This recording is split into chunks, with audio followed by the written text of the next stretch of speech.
Well, it's a little bit after 7, so it's probably a good time to get started. This is our week 20, very last OASIS meeting of any kind.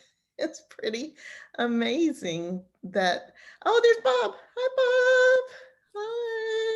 Hi. You want to come in? We can sit on the sofa. And we have followed the arc of journey from its very inception through every move, all the good things, all the trauma, not all the trauma, but enough. And through all of our memories, through meeting the ordinees and pilgrims, and just, are looking at the missions. That this whole thing is like a big video book on journey, which is pretty cool, I think. And we are the very last thing that was in the story arc before we get to like present day is that we somehow decided to move into that the Woodrow building, the building we're in now. And I was flabbergasted by Julie Potts's video trailer. I had no idea that that's how it happened. Did y'all get a chance to watch that? Oh my goodness. I ought to share this. I ought to find it and play it so that you can see it, because it was really something else. Hang on, let me see if I can find her real quick. Hi, my name's Julie Potts. And the question's been presented, how did we decide to take the plunge? Well, I'll tell you, that is an easy one for me to answer. We had faith and we followed God's direction. During the latter part of 2014, Rick contacted me, as I was president at the time, and he asked that we call a shepherd's meeting. None of us knew what it was about, but okay. So the following Sunday, shepherds met, and we were informed our landlord wanted us to vacate the premises. They advised that they weren't not in a hurry, but asked that we start looking for other accommodations. Yikes. Here we go again, looking for another location. We formed a search team. And as I recall, Alan Slavinsky, John Corbin, Julie Haynes, Paula Gilbert, Rick Diamond, and myself all volunteered to be a part of the search team. And the hunt began. We looked at possible sites to rent, but nothing felt like it was the right fit. Absolutely nothing. There was some talk of possibly purchasing a building. Problem was, we had not made any plans to purchase anything. We had not set aside monies at all.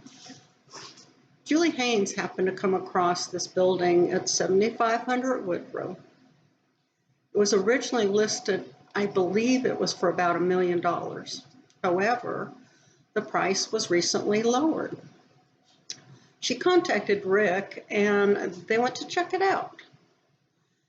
They reported back and it was decided that we need to schedule a time for the shepherds to go take a look.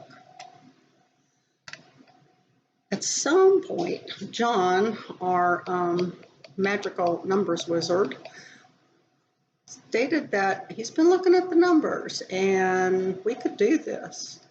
What? Yikes. We purchased something? Oh my. Julie arranged for shepherds to look at the building after Sunday worship. As we were all loading up, all the shepherds were loading up in our cars, Julie Haynes gets out of her car, comes to me and says, got a problem. They've just received an offer. Shepherds quickly huddled up and we decided, whatever, let's go ahead and look at the building. We got there, went inside, and it was like this building. It felt like Journey, but they already had an offer, and they accepted it. So we decided we'd present a backup offer and we'd continue to look at our other options. God, what are we supposed to do? We prayed, trying to make sure we were listening. Just, God, please make it clear to us. And boy, did that happen. A few weeks later, we learned the first offer fell through. What? Ay, ay, ay. And they actually received a third backup offer. We knew if we didn't proceed, someone else was going to be taking that building. After a little more negotiating, they accepted our offer. Oh my gosh, God, are you serious? Journey buying a building? Now we needed to raise a lot of money very quickly for a down payment and to find a lender. John came up with a plan for raising the down payment, and Leslie Diamond hit the pavement looking for a lender. Hours upon hours upon hours were spent by Leslie, staff, and journeyers to get this accomplished. Then in early 2015, we closed. There's pictures someplace of the closing because I got to sign the papers. I was there as president. Was this God? You better believe it was God. We raised so much money in just a few months that we were able to put down the down payment, and we found a lender, even though we really didn't have any credit because we didn't buy anything. Thank you, God. Oh, and by the way, you want to know who that third offer was from? It was from Fantastic Magic Camp. And that is how Fantastic Magic Camp became our first tenant. Now, is that the coolest story or what? That Yes, is amazing. Julie is good at packaging that story in 5 minutes. I came in a little bit after the first viewing, and there were a lot of different threads in that story, but that's a good encapsulation of the essence of it. That's just nuts. And Magic Camp is still our best renter. I had no idea. But, you know, the question, I mean, clearly, I mean, I say clearly, but it seems clearly, did y'all feel like God's hand was in it?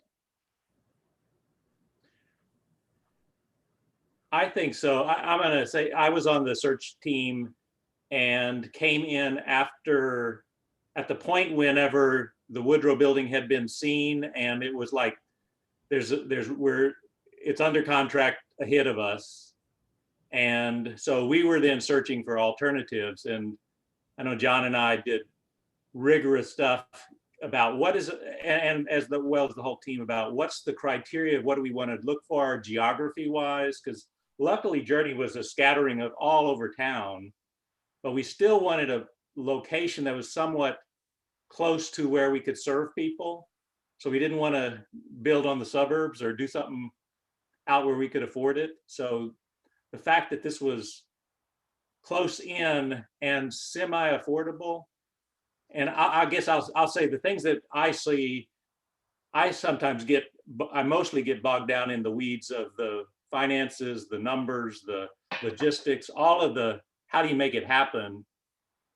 And the things where I did see God, if you want to put it that way, are the things where a thing flat out didn't work and it worked to our advantage.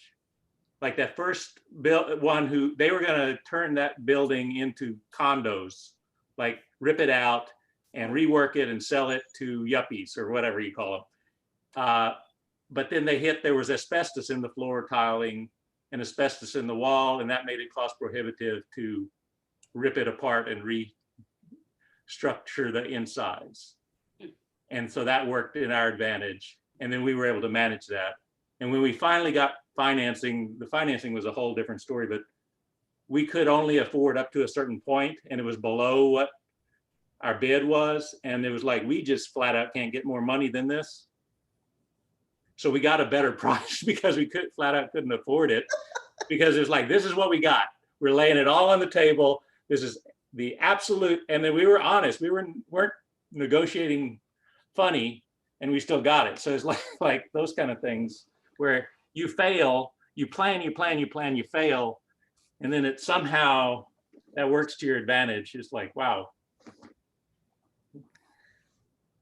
That's You know, a amazing. saying that I've always kind of lived by when it comes to ministry is God's work done in God's way will never lack God's supply. And this obviously is a great example of that. Yeah. It means that Journey is a blessed ministry.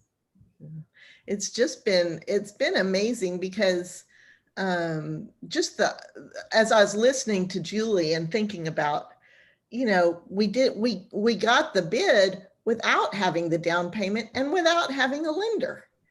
Right. And we went through a whole series of how do we get a lender, and the financing side of it, what to me, I don't know commercial real estate, but it was like, this is flat out fantastic. Anybody should loan you money. Nobody wanted to loan money.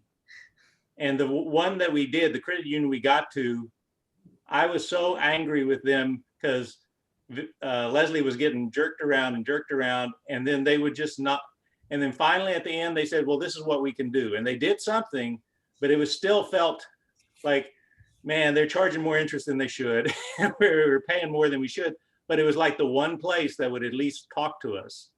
Yeah. Because our alternatives were, we were going through, can you get, what do you call it, white knight financing that would charge instead of 4% interest, 20% interest? What are your choices? And it was like, there were no options, and there was like one option, and it happened. But like I said, I get wound up in all the logistics, and like, it should be so much simpler than this. It should just, we can plan and we can pick and do things. And so that's where I would always get wound up around it.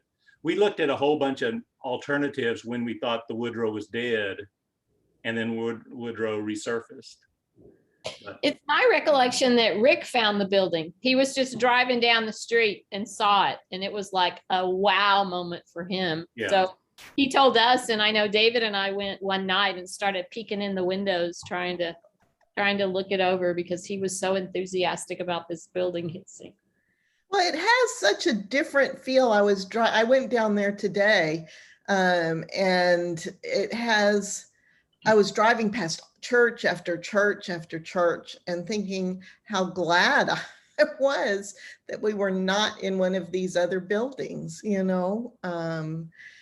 There's something about Journey's building that looks more like a home than a church, and I really like that. And Rick would always tell the story, you probably heard him, but that it was built in the 50s by hand as a church. And so it's nice to be, and it was bought from a Bible church who was disbanding because they couldn't make the finances work. And so it was nice that we saved it as a church as opposed to being turned to yet another duplex, quadplex kind of thing. And the neighbors were ecstatic. They came over and said how happy they were that another church was going in and not sort of condominium. I bet. Did we talk at all? I'd love to hear what we had talked about then or before then or since then about our dreams for the campus. I mean, why was it important to be where we are, and what did we want to do with that building? So I'm realizing I'm going to talk. I'm realizing Joe won't have input and Jacob won't, but please, Bob or Elaine, if you have stuff. To me, the big thing, the arc that I joined when we were at the warehouse was the warehouse. So I wasn't part of the warehouse other than being just a newbie. And it was like, this is so cool that people had put in a lot of blood and sweat building out walls and doing this thing, but it had concrete floors and everything. And so we had total control. And that was, I think, a thing psychologically, having come from YMCA, where it was like, you're in the closet, to actually, you can do what you want to, it's yours. Even though we were renting, we could still paint the floors and bring in dirt and sand for, and grass and water features and stuff like that. When we went to, when we downsized because we couldn't afford the rent to Beverly Hall. It was still then, now we were kind of back as the renter, the psychology of that saying, oh, please, may we have a little bit more space in your closet? May we, really was I think a stressful thing for a lot of people. And when we did the building, the big thought that I had was, or that people had was like, if we have the building, there's the selfish control, like we can kind of control the building and we can decide what we want to do with it and we won't have to ask permission. But we had all these ideas about art in sacred spaces where you do, there's a group that we've been talking to, and Rick's been talking to up until the year 19 before the COVID, where you could use the space for artists, use the space during the week, use the space, have like in the warehouse, there was AA groups that met and other exercise groups that met, just anybody that was meeting. And so the place didn't sit dormant. So there was a lot of dreams that I still feel like, boy, it's vacant so much, but I feel like that's mostly the amount of people that we have in Journey now. It takes energy to figure out these things. How do you give something away? It takes energy to give something away. You can't just say, well, there it is. You got to do something. So that's my kind of pitch of, boy, the dreams were all about how do we use this? We had our fundraising plan was called Roots. How do we set down roots and grow a tree? It was a tree symbols with leaves and things like that. How do we take this space and use it and share it and all those kind of things? And we have done a lot of that, but it's kind of not as, some of those dreams withered. It was also kind of complicated at Beverly Hall because we were renting Beverly Hall from the school, but we also had office space in the church. So we were dealing with two different entities there, trying to work with that. What did Bob and Elaine, what are your memories around all this? Can't say a whole lot because we live so far away. And that's one of the things I think Alan mentioned. You know, one of the things that's a little bit difficult when you live 30 miles away is to become as actively involved in like renting it and that kind of thing, because we don't know the community. And I think that's one of the things that Journey, you know, Alan mentioned that we got people coming from all over the place, and it does create difficulties from that perspective. During the week, I think it's harder. It's hard for us, you know, we're like there on Sundays, but during the week it was harder to get motivated to drive to Austin, you know. Yeah. And even Journey as in its arc, I don't remember YMCA, I guess that was McNeil and area. Yeah. And then the warehouse was Burnett in 183-ish area. And then Beverly Hall was Terrytown. Yeah. And so it's like when I was looking at stuff, we were saying, what can we do? And I was looking at raw land in Northwest Austin, raw land in the kind of the industrial areas off of 35, a little bit in, and saying, could we get a General Steel building, and can we build our own building and just figure out how to have a tent for a year or something like that? So all kinds of options, because boy, you look at any real estate, the $1 million that that Julie mentions was relatively cheap. I hate to say, even back then. So it's like finding something was traumatic. And so the fact that this worked out, there wasn't a plan B that was just a nice clean option, a little bit harder. It was a pretty good leap to the next option. Right. Hi, Nathalie. Hi. You're muted. I'm sorry to be late. I wish I had heard everything Alan was saying. And I need to turn the light on here. I just see how dark I am. I like the aura. Yeah, it looks like you're by candlelight tonight. Change it a little.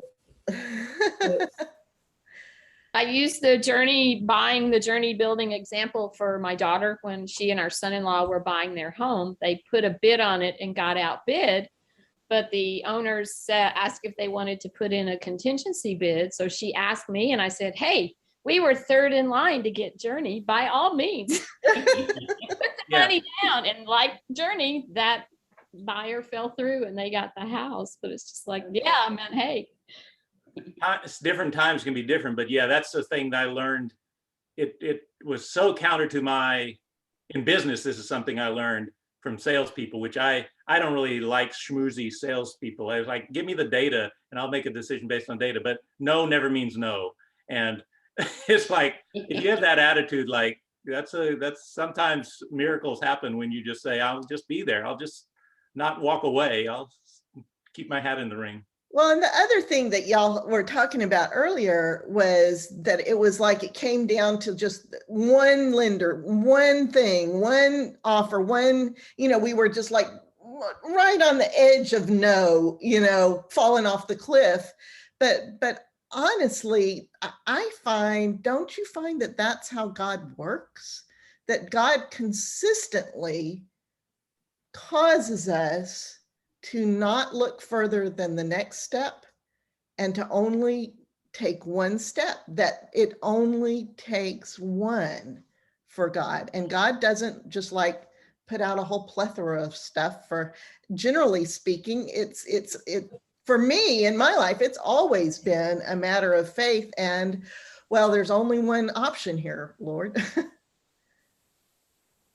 I always, it really impresses me. I think about it a lot, about the give me this day my daily bread and the manna story, all those kind of things. What's the right word? I curate my life to have surplus so I don't have to be struggling and every little thing, because that just stresses me.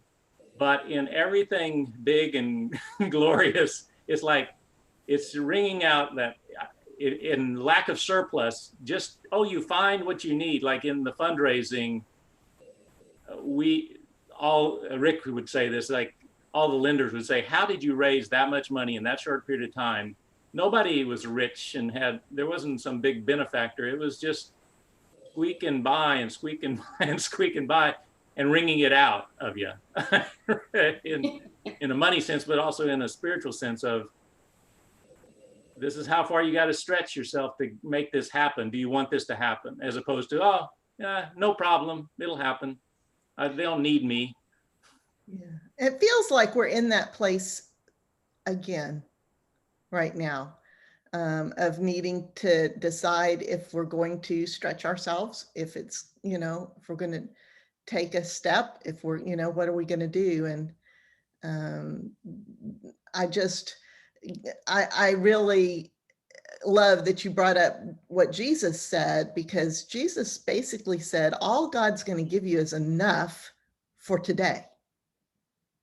Don't worry about the rest of it. I think we also had the attitude of holding it loosely, not trying to force it to happen, just waiting and watching and trusting that God would do what God was going to do. I remember that very strongly. Yeah, every time it was like, this is our only option. It was like, okay, so put that aside. Nope. If this don't work, if it's whatever's meant to be, it's meant to be. So it's like, yeah, hold it loosely. I like what you said. The other thing that I like is just the idea of the dreams we had for the building, because we still have this fabulous building, and with the hiatus for COVID, we're able to remodel it, and it's so nice now, compared to what it was like. And it's just it, and I do want to use it, and I love the idea that in the other space there were AA meetings and all kind of other things going on. Yeah, to me, that if I have a dream for Journey, that is what my dream is. Make that a living space 24/7, or as close to it as you can have it, as opposed to I know it's more comfortable to say when we need it, it's there, but I would I don't have to do it. Vicky would have to do it, juggle all the tenants. But if we were juggling continually, that would be so life-giving. Maybe not to Vicky, but Yeah. to the, well, and Joe had brought up an idea he had for a use of the building this week. Joe, do you want to mention that? Yeah, it's again, just in keeping with the atmosphere I got, I thought this would be great. PFLAG, I don't know if y'all know, I had been president of PFLAG for a while before I became ill and had to step down, but still like to remain active with them. And I think that they're going to be struggling looking for places for family and friends and gay, transgender, and all types of youth to come meet and just for support. PFLAG is it national or international? It is, well, it's now international. A little bit of history on that was it was created by a mother of a young man back during Stonewall who had been severely beaten in the raids and the riots and stuff. And she had determined that there needed to be a place for friends and families of gay and lesbians. That's what PFLAG initials originally stood for, to come and just talk and maybe learn and understand their loved ones for who they really are and how God created them, but that he did not want it to be a religious organization. So it's kind of like Al-Anon. Exactly. Now they tend to meet in church spaces because generally, open, welcoming, affirming, and reconciling churches tend to be a little friendly and letting them meet, although most of the time they charge them rent. But COVID has kind of put a kibosh on it. They've gone to Zoom meetings, which does not work very well for them because just the sheer size of them. So I had proposed that obviously there would have to be some journeyers who would be willing to work with PFLAG so that it was, a space would be available and attended by, and of course it's open to all. So that meets that requirement. And I have facilitated before in the Georgetown meeting, and that would be one of the things I'd be willing to do is offer the space on behalf of Journey to a PFLAG meeting. And we have a lot of the criteria they need. We're on a bus route because a lot of those youth do not have cars. They struggle for a safe place to meet, one that they it's guaranteed to them, and that all would be welcome regardless of who they are. And the only one rule is you're allowed to make mistakes in understanding what goes on with the whole alphabet that we call it now, but still be respectful and understand, and that those that participate understand that some people are new to this and may not use the correct language right off, but will redirect tastefully and in a loving and safe way also. Just in small word, I don't know if you know this, but if you're a transgender person, the word transgendered is very offensive. Mm-hmm. But to tell someone, hey, that's really not an acceptable term, would you mind using transgender instead of transgendered, and in that way, rather than going, no, wait a minute, we don't like it. So it really works for all. Originally it was a support group for people who were friends and family thereof, but now it's just a support group for all. And each individual meeting in whatever area, town, or in the metro area they meet has a different personality. Like the one that was meeting off of Old Torf at the Wildflower Church, it was very heavy transgender, but yet the one in Georgetown was very gay and lesbian youth and families that, because it being Georgetown, not a lot of openness at first. And oddly enough, that was one of the meetings that did not meet in a church. It met at Independent Bank right there in the Rivery. And that bank gave us the meeting room for free.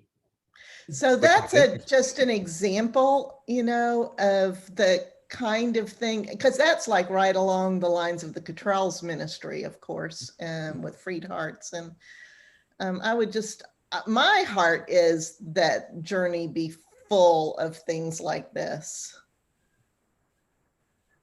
Yeah, I echo that.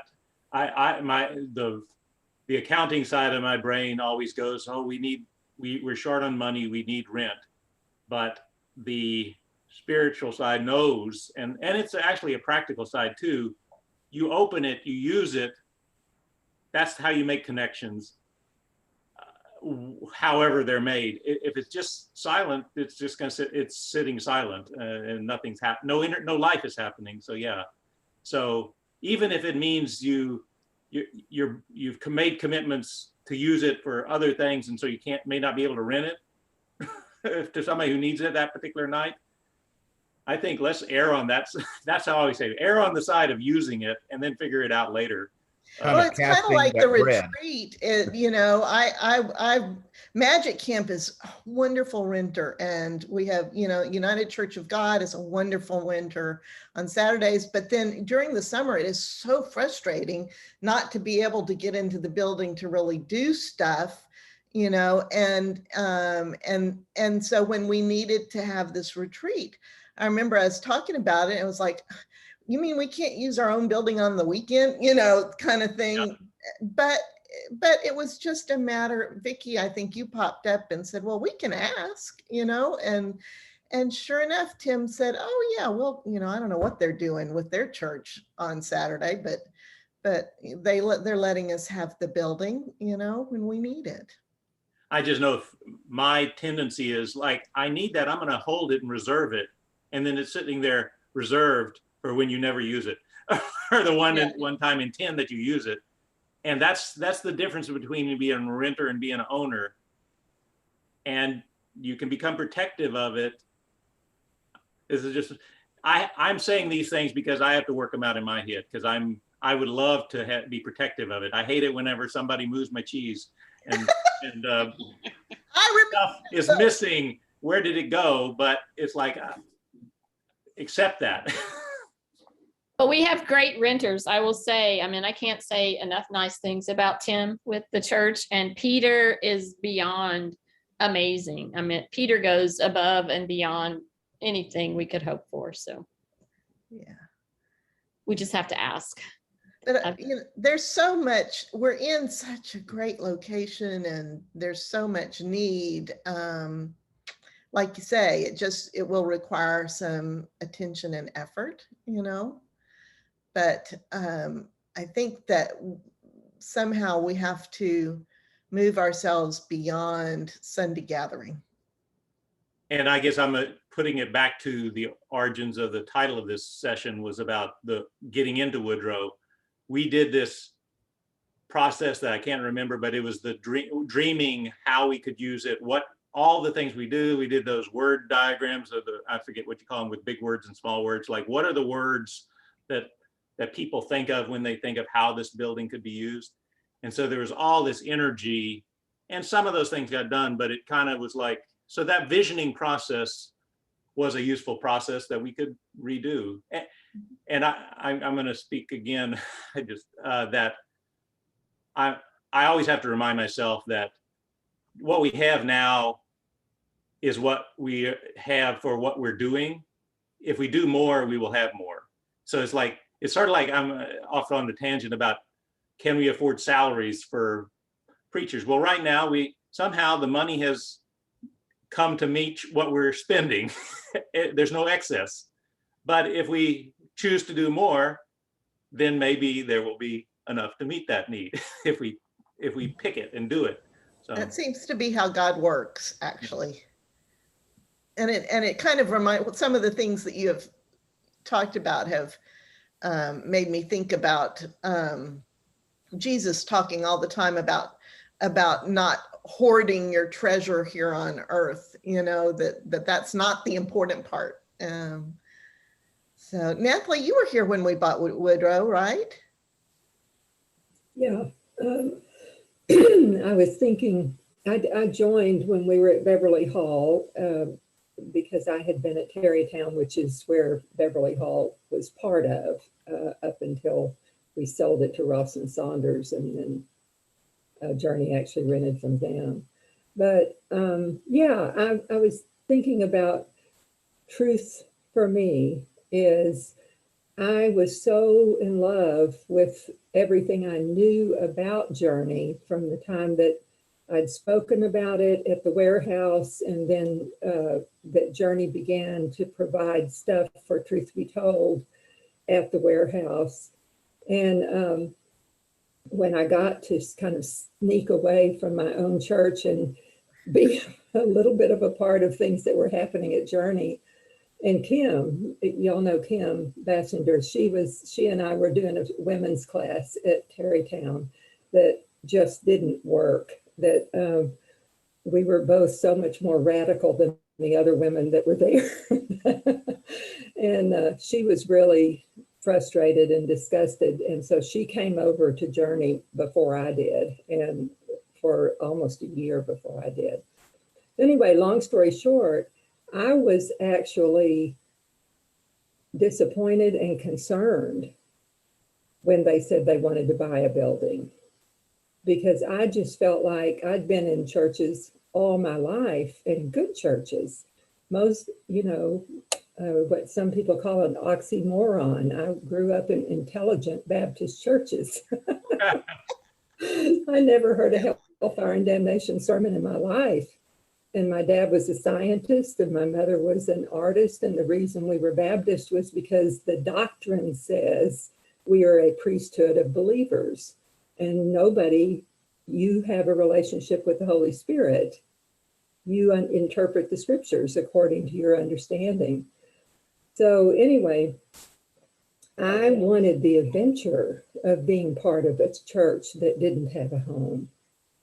And so I don't remember a lot of the details, Alan, but and I may be getting this mixed up, but it seems to me, I don't know if it was a Christmas tree or something, but it seems to me like there was one Sunday when there was a tree and they had things hanging on it, all these different things of either what people wanted or didn't want or something about moving to another building. There was just and I was really struggling with, oh, shoot, I thought I was coming into this thing that is so exciting, that's been going on for 8 or 10 years or however long it had been at that time,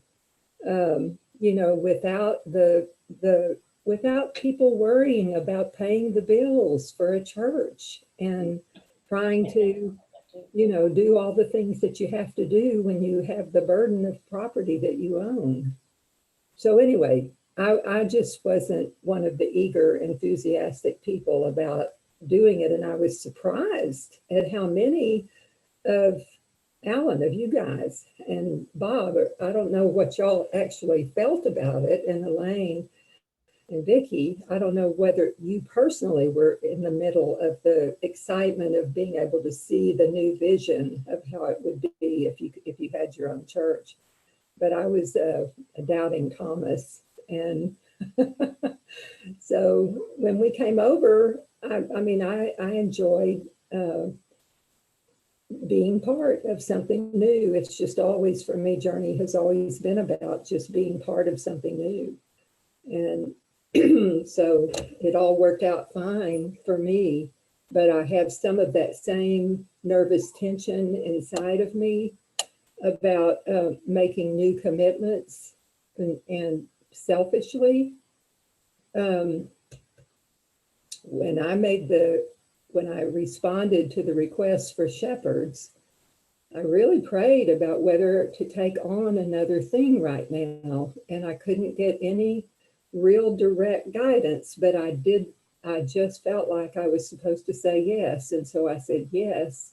And somehow from that, I now have 5 things that I'm doing for Journey, 5 teams or commitments or something that I'm part of. And I feel overwhelmed. And I can't even imagine what you feel, Gail. But, well, I was saying before you came on that I'll be glad when July is over. yeah, and it's just, yeah. And so I wanted to really show up for this, and I feel guilty that I just lost track of the time, but I think don't feel guilty. Also just psychological avoidance, maybe.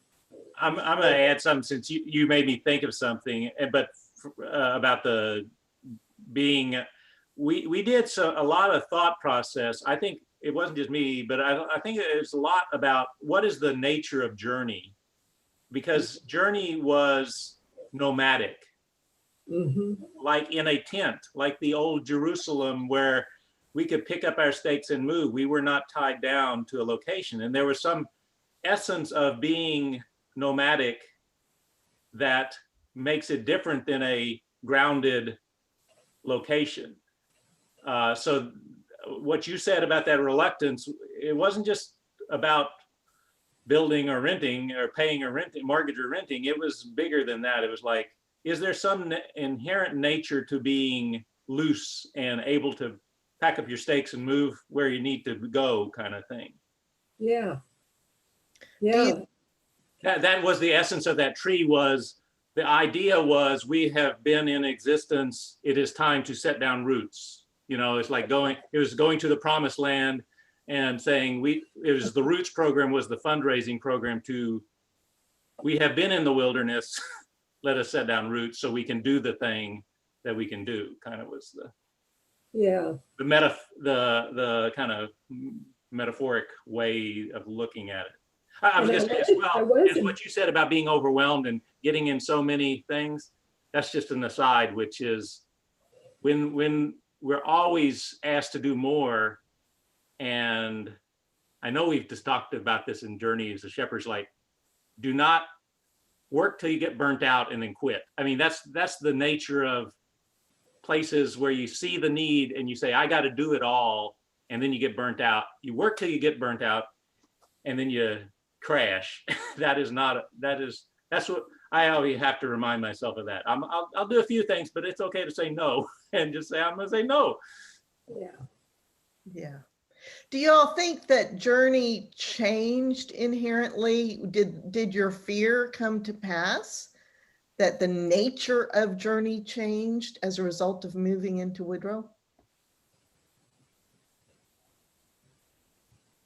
What do you think, Elaine? I don't think so. I was kind of like you. I was like, what? Journey doesn't own things. You know, that's just not Journey. But I don't feel like it's changed since, moving in, really. We're still always needing more money, just like we did before. And from I'm a financial side of this. When we were I don't know the precise numbers, but roughly speaking, when we were at the warehouse, our monthly rent was like $4,000 a month and $5,000 a month and $6,000 a month. The rent was going up. We just couldn't afford it. When we went to Beverly Hall, I think it was around $3,000 a month. I may be wrong. When we said we got to build the building, it was like the bank wasn't going to let us do anything more than have our mortgage payment be anything bigger than what we were already doing. So that became the benchmark of, we're not going to say you're going to have a stretch goal. We don't believe in stretch goals if we're a bank. Yeah. So, and because we bought, our mortgage is a pittance to rent. If you have to be a nomadic renter, we're in great shape from that perspective at this point in time, because that property just keeps going up in value. Sure. Yeah, etc. If you ask if it's changed, I look at Journey as the congregation is a move through congregation. People come, people go. New people come, new people go. And even more so than other churches that I've ever been involved with. And that's what complicates things, but it is part of Journey. And Journey offers those people going through something. Every one of them comes back at some time or another and say, I missed what I got with here. So you have people coming back periodically. You have people, I mean, on many of our meetings, many of the people that talked at the meetings don't go to Journey anymore because they live in California or they live someplace else. But they went through Journey and they got something from Journey. It makes me think that it's, it's humble, it's just awe-inspiring that is such a true picture of what Journey is, and that this whole discernment process was named OASIS, Hmm. because that seems to be the very essence of what Journey is in the world. And I'll add to it, I've used this because years ago somebody made this thing, and I view Journey as like a triage, a medical, people who have been injured and wounded by traditional church come to Journey, get triaged, kind of repatched up, and they move on, or they stay. I mean, but either is fine. We're a patch it up kind of, we're repairing the wounds from traditional church. Yeah. Which We- really appeals to me. I mean, that just like hits my core of who I am as a pastor. You know, I mean, that is what it's about for me.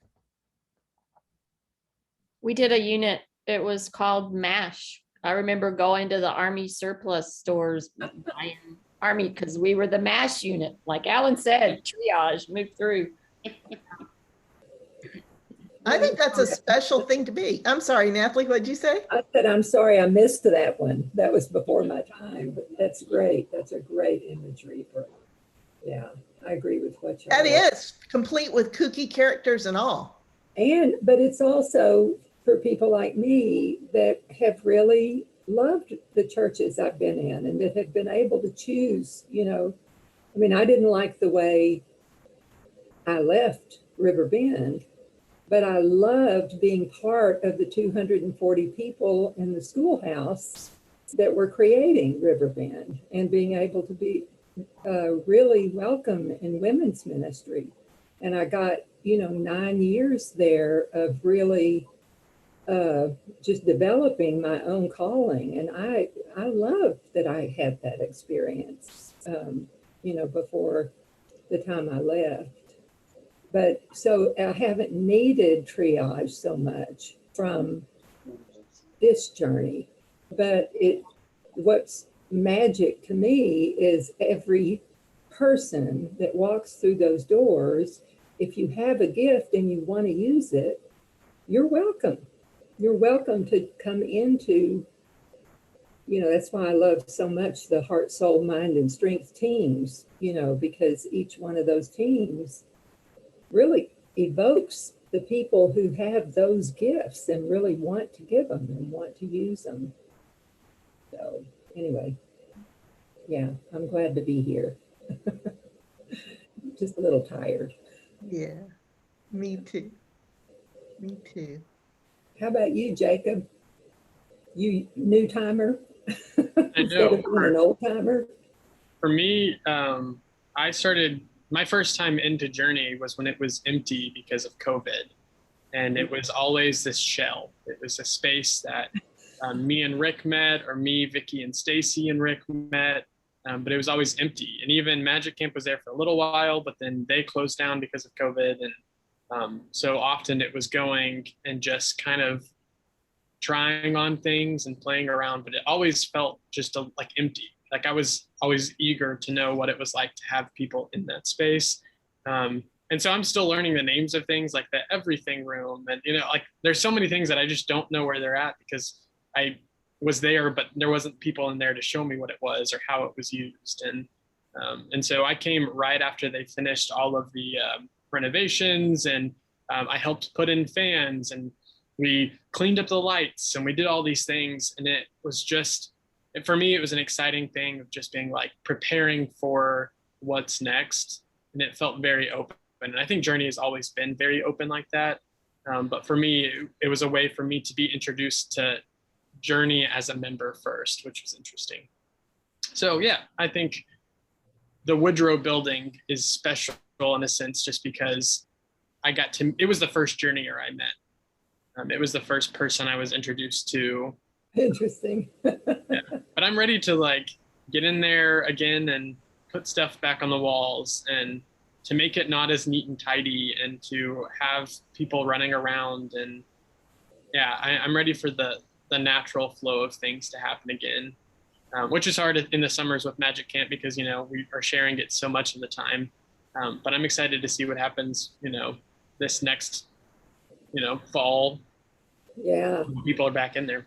That is so close. I think being back in the building feels so special just because even if it's only 20 people on a Sunday, it feels so full compared to an empty building. Just whenever you are looking, it just like, and when we sing together and our voices fill up the building, it just reminds me of how sweet it is to have this open shell of a space that can be anything and do anything and welcomes anyone from any background and celebrates them. And and so I love it. I love the little stained glass window, our one little stained glass window that we hide behind the screen, and it's a little churchy, but it's not too churchy. And it's a white building, so you pass it and you kind of miss it, but also it has a big pride flag hanging from it. And It was missing last Sunday. Did anyone notice that?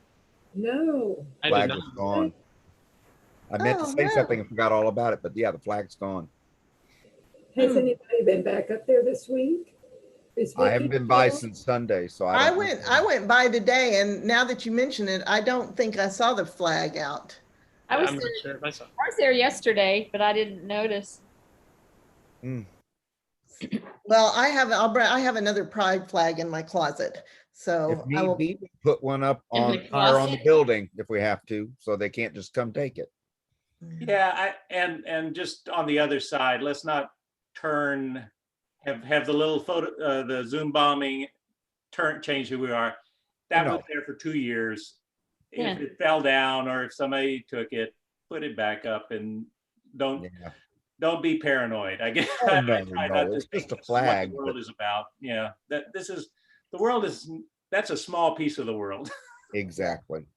Yeah. You know, I don't know if y'all realize this. I mean, being from Virginia Way and Pennsylvania and stuff when I was younger, it's odd though. Journey kind of feels almost like a Mennonite church, where I know that sounds weird, but you know, the one thing you'll find if you go to a Mennonite meeting is a lot of singing together, voices in unison, and just a lot of "we're glad you're here," whoever you are.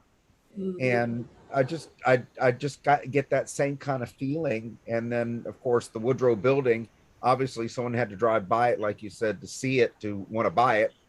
And it's odd that Andrew and I found it by driving by, and we weren't even in that particular area for any particular reason.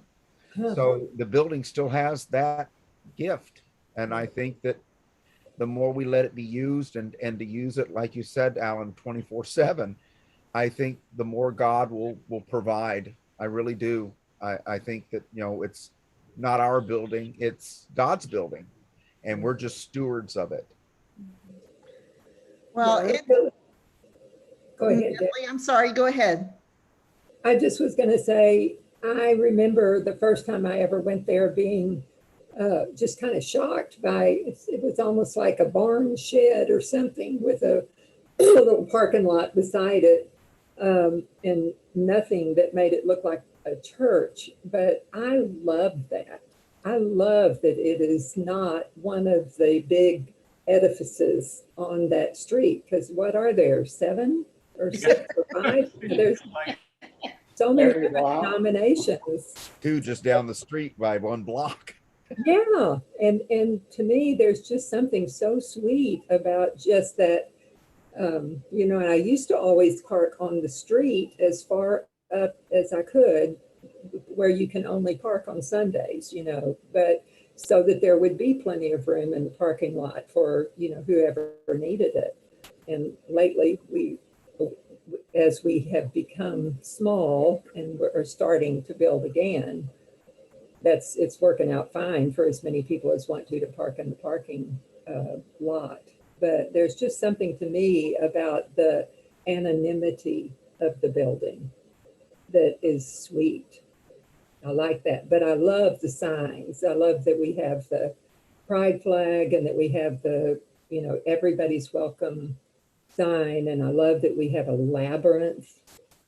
Oh, if anybody wants to come out Saturday, I got to get out there. It's in bad shape and I want it to be in good shape for the retreat. So Saturday, I'm going to go out and try to weed and clean it up some. Speaking of the labyrinth. Yeah. But I have a gasoline weed eater I can bring. Pardon? I have a gasoline weed eater that I'll Yeah, keep. it has because the rocks are not concreted down. It has Oh. to be done by hand. So Ugh. And I don't know, people may object to this, but in the past, I have rounded that and rounded up other places. And just last week, I'm not healthy enough quite yet to edge, but I have the intention to edge the sidewalks and stuff like that. oh, great. Because Shelby did half of it, but Yeah. then he couldn't do the rest. So. But also I did spray some Roundup along the edging, so some of that may be dead by next week. Oh, good.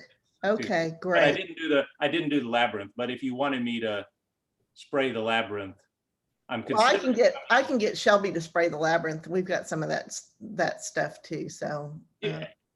Manual. I know some people object to Roundup. I just do it carefully. I'm in But non-poison zone. what's Yeah. that? I hold non-poison zones around us. Don't poison my yard. Don't poison. yeah. But that's just in general. That's just me. Yeah. I'm sure we would have all different views if we asked everybody. So, but my plan was to go out there and pull weeds and spread the rocks a little better and stuff and get it ready for next week. What time?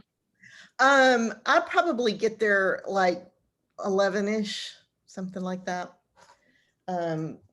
Before the heat of the day, but not at the crack of dawn. And I'm gonna bring my little rolling garden cart thing that I sit on. I'm just gonna roll myself around the labyrinth. I walked that labyrinth about a month ago, and I did as much shifting around of rocks and doing things to make it orderly as I could. But that's been a good month ago, I'm sure. Yeah, it takes constant upkeep. Yeah. And I am going to miss, I hate to miss, Jacob. I've just enjoyed every service that we've had. And I had to miss the one a couple of weeks ago. And this weekend I'm very happy for the reason my son and my daughter-in-law are flying in from North Carolina, and I'm going to pick them up on Friday morning. And then we're having a belated by a year Sorrel family reunion out at my niece's ranch in Blanco for the whole weekend. So I won't be back for church on Sunday. So it's so wonderful to be part of a church that I always want to be there on Sunday. I'm sad I can't be. Yeah. Amen to that. And I thought last week was excellent. Oh, wasn't it beautiful? Oh, yeah. I loved the music. The music worked out, and your sermon was just great. It just all came together beautifully, I thought. Mm-hmm. For that. Yeah, I think it was a beautiful service, and Pat and Lisa, that a lot goes out to them. So thank you for connecting us with them. Oh yeah, I sure hope they'll come back. Yeah, me too. I have a feeling they will. I don't know if you noticed it or not, but we've been back for about 4 Sundays. Now, I've been there for 3 of them. There's been between 25 and 30 people there each Sunday.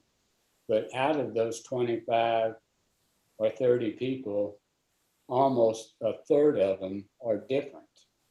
You're right, Bob. Yeah, there were different people there each Sunday. And that's sort of what I talk about when I say journey. It's a people transfer through it and come back and transfer through it and come back. And there were people there Sunday I hadn't seen for a long time, even before Rick left. Yeah. Corey Cram always said Journey was sticky. It's brought you back. Contagious is what, that's not a word you could use now, but it's like once you got the Journey virus, you can't get rid of it, kind of thing. Well, it's interesting. I know when when the building was created, it was the idea that you build it in a neighborhood and then houses were built around it. So that's why there's 6 churches there, because they were trying to build a neighborhood.